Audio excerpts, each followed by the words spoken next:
सम्राट अशोक ने 18 वर्ष की आयु में अपनी पहली पत्नी देवी से विवाह किया था।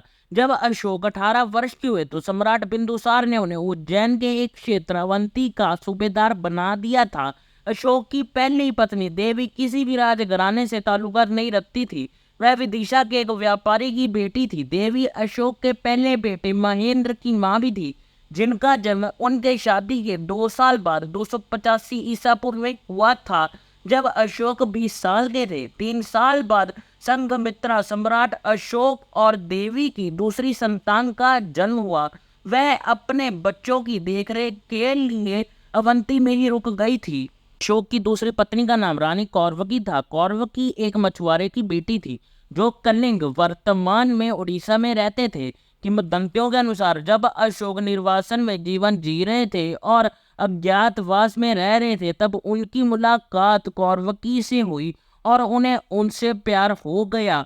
कौरवकी और तिवला दोनों का ही नाम सम्राट अशोक के शिलालेखों में मिलता है। सम्राट अशोक की तीसरी पत्नी का नाम रानी पद्मावती था। इनके बारे में इस तथ्य के अलावा ज्यादा कुछ ज्ञात नहीं है कि वह सम्राट अशोक के पुत्र कुणाल की मां थी। रानी पद्मावती की मृत्यु बहुत पहले हो गई थी। अशोक की चौथी शादी मौर्य वंश का तीसरा सम्राट बनने के बाद एक शाही निर्णय था।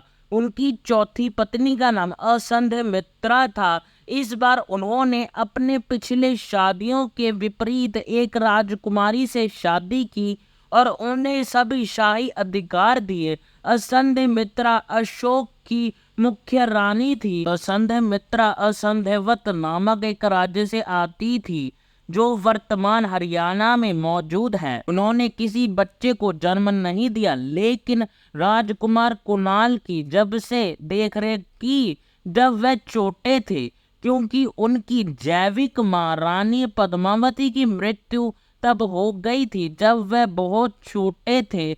इसलिए रानी असंध्यमित्रा को अक्सर कुणाल की जैविक मां रानी पद्मावती समझा जाता है। सम्राट अशोक की पांचवी पत्नी त्रिशरक्षा थी, जो एक साधारण महिला थी।